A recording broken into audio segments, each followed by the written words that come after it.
And we're back here on SportsLine. Predators and Blackhawks drop the puck on their opening round Western Conference playoff series Thursday night, 7 o'clock in Chicago. Nice of the NHL to finally release that last night. Waiting for the very late hour of the final games of the regular season and then some to release the playoff schedule. So many people around the country waiting, and it didn't fully come out till after midnight Central Time. That's after 1 a.m. on the East Coast. I have no idea what the NHL was thinking yesterday. First off, it's the final day of the regular season, and it's a Sunday. Why are you playing games at night? Teams that are ready for the playoffs want to be done, want to be resting, want to be moving on towards the playoffs. Teams that are done for the summer want to be done so they can pack up and go to summer and golf. Why are you playing 7 o'clock starts on the final night of the regular season when you have to release the playoff schedule? I mean, playoff games, the Preds and Blackhawks don't go till Thursday, but some of these teams start on Wednesday. Give them the opportunity to know what they're doing and what the plan is. Give fans a chance to find out what's going on before they go to bed at night. And if you're going to play games at night, don't have it be the West Coast teams. The final two games were in Anaheim and Edmonton.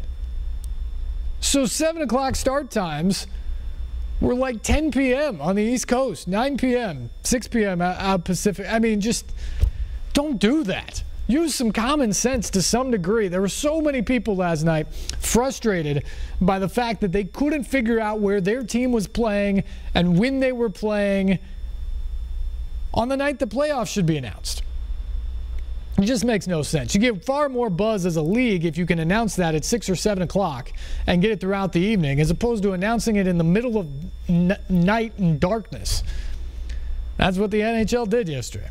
I don't get it. But it was nice of them to finally release the schedule so we know what the Predators and Blackhawks are doing. Thursday, Saturday in Chicago, Monday and Thursday of next week here in Smashville.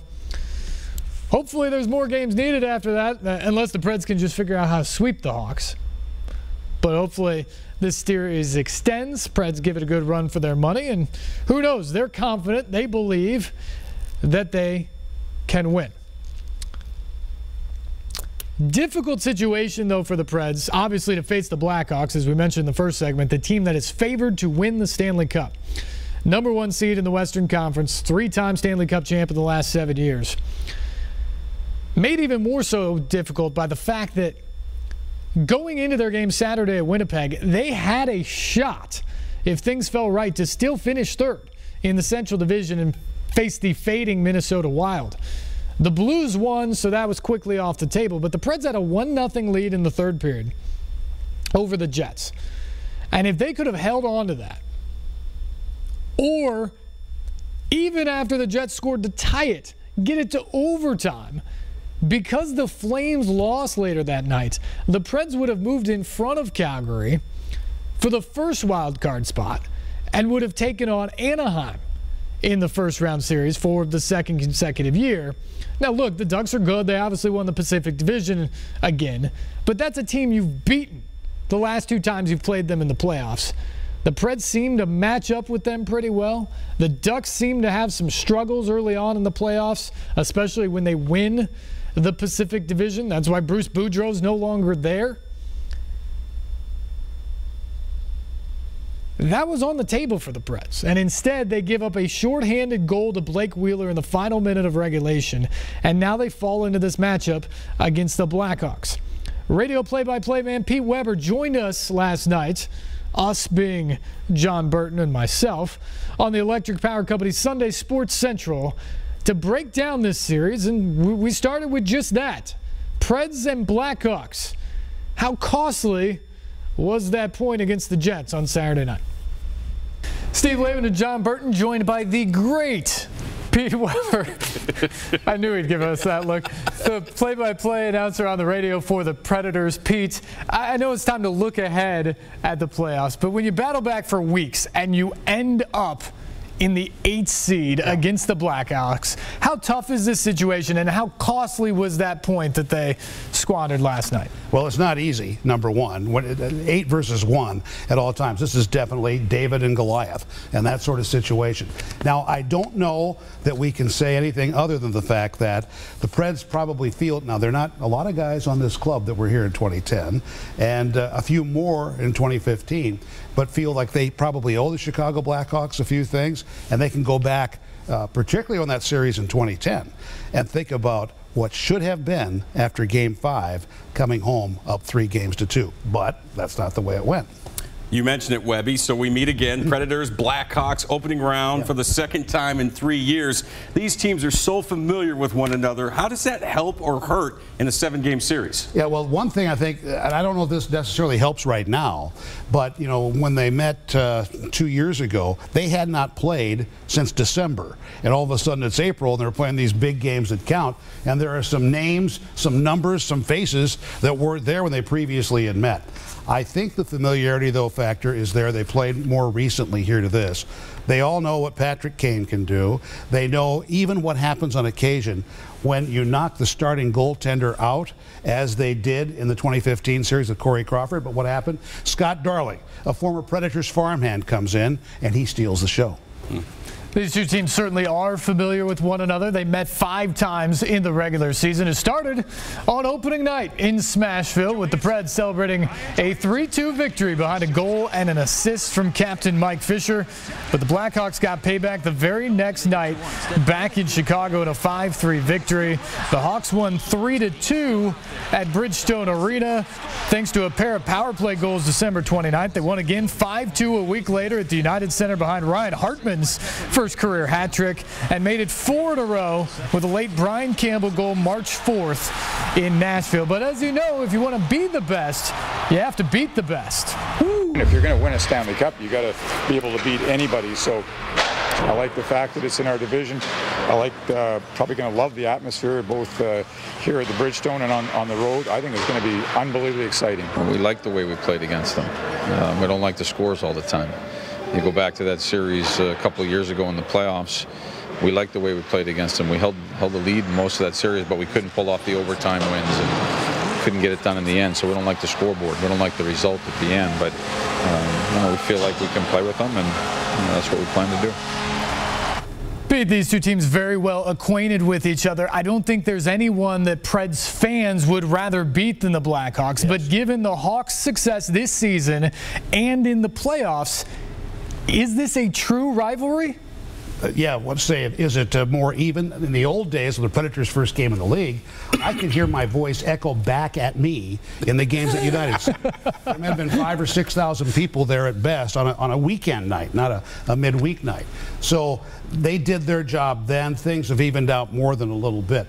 But the 8 versus 1, let's take into consideration what has happened historically. The Los Angeles Kings in 2012 were the 8th seed.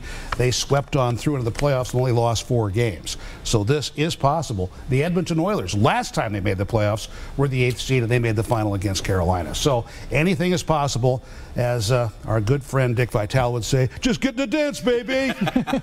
Now, we all know in past seasons the Hawks have had the edge in the center of the ice. Yeah. How do the Preds stack up with guys like Ryan Johansson, who wasn't here for that series a couple of years ago, and Mike Fisher taking a bigger role? And that's a big difference, him not being there. And Colton Sissons has stepped in well now, too. And Austin Watson has done a good job. And Vernon Fiddler should be a consideration to be in the lineup, too. So I think that size helps a great deal. But with Chicago, you always have to think speed first. We know that speed can kill. We have seen more than a few examples of that. So the Predators have to keep guys in front of them, Patrick Kane, Artemi Panarin, and people like that, to make sure they have a good idea of where they are at all times. Of course, this is a very special playoff series for Mike Fisher, who replaced Shea Weber as captain this season. He leads the Preds back to the playoffs. What do you expect to see from Fisher now that he's wearing the C on his sweater? Yeah, well, and he's fresh as well, too, from this last week, being able to get a little bit of rest on the side. I think he will be leading the way as he always has. I just heard a little speech he gave to his teammates that I'm not able to make you privy to, but I think that the inspiration is already there in the room. So now we'll see. He had a pretty good year offensively. He was one of the guys that was in double-digit goals, did a great job as a setup man, and he really brings, now this is the thing that Colin Wilson doesn't like, but you know that comparison. They talk about playoff Colin Wilson and regular season Colin Wilson. Well, Colin Wilson has been devastatingly good in the playoffs against the Blackhawks, and his centerman has been Mike Fisher. Pete, you alluded to it a little bit earlier. We saw 2 years ago Scott Darling came up huge in the backup goaltending role for the Blackhawks against the Preds. For Nashville, it's always been Pecorine or bust in the playoffs. But with the emergence of young UC Saros this season, how does that impact this team's plan for goaltending in the playoffs? They won't be afraid to use him. If something, unfortunate should happen in terms of injury to Pekka or illness, UC Saros has distinguished himself this year. And I think that's one thing that is the Predators really have not had in the playoffs before. The Hawks have won 4 straight in this series and put up 5 goals in 3 of those games this year. But they haven't played a really fully healthy Predators blue line at any point. Correct. Those guys are as healthy as they've been. What kind of an effect can they have on this series? A tremendous effect, and that's the strength of this team to begin with. It's built from back there. Yes, strength is up front of that first line where you have Ryan Johansson with Forsberg and Arvidsson. But the way the D has come together, I mean, with the start of the year, they played those back-to-backs with Chicago. PK Subban wasn't able to be a factor in those. And now Roman Josi is back. He's healthy. I think these guys, when you have Josi right now with Ellis, and I hope you people like the fake Ryan Ellis Twitter page, Captain Ryan Ellis. Go there for some jollies here during the playoffs. And also go with Matthias Ekholm and PK. Then the interesting thing is what Matt Irwin has been this year as a wild card back on D. Remember, he started the year in Milwaukee and then came up to the team after the sickness befell them on that fateful trip to Detroit, among the 5 players who had to play against Pittsburgh and beat the defending Stanley Cup champions. Yannick Weber has played well back there. Anthony Boteto has played well back there. And I think that you really have to think they have a great deal of depth on D, so that should not be a problem. Now, normally this is the part where we ask for a series prediction, but I think we know where you're going to go with this one. So let me just ask you about the importance of these first 2 games in Chicago. Very important for the Preds to get a split in those first 2 games. Yes, it is. It's extremely important to do that. Right away, you take away the home ice advantage. And here's the other thing. They have home ice advantage. If you don't win one up there, you're not going to win the series. Right. So that's the #1 goal. That first game should be absolutely incredible. Once they finish singing the national anthem, I think we'll all be deaf and not be able to hear ourselves think or speak. But the idea is it's going to be all that hoopla that is so special.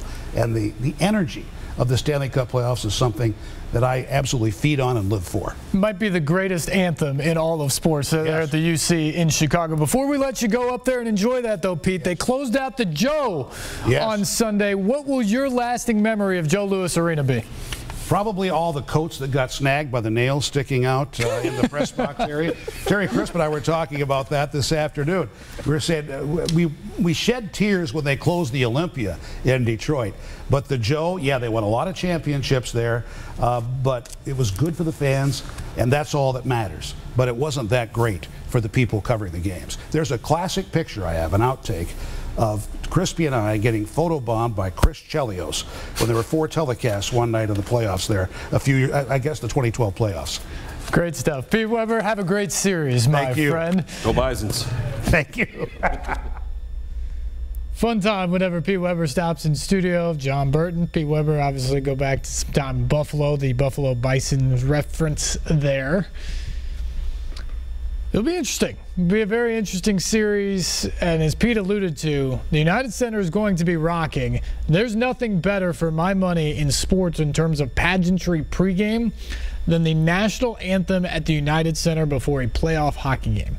Jim Cornelison standing on that ice with the crowd clapping throughout, as they've done as tradition to the anthem since Desert Storm back in 1990. I'm actually getting goosebumps talking about it right now. It is incredible stuff. Whether you're a hockey fan or just a patriot, frankly, and a fan of America, it's awesome. And if that doesn't get you ready to play and go run through your first line or a brick wall or whatever, I don't know what will. But it is really special there. And for my money, Bridgestone Arena is as loud and as good as a playoff venue as you're going to find just throughout a game. So this series should be a lot of fun between the two buildings. Hopefully it lives up to it on the ice as well. We got to take a break. When we come back, we will hear from some of the participants. Hear from Peter Laviolette, the Preds coach, also Captain Mike Fisher on the way as well. Much more talk. Preds and Blackhawks getting set for Game 1 Thursday night in the Western Conference opening round in Chicago. More SportsLine on the way right after this break, right here on News Channel 5+.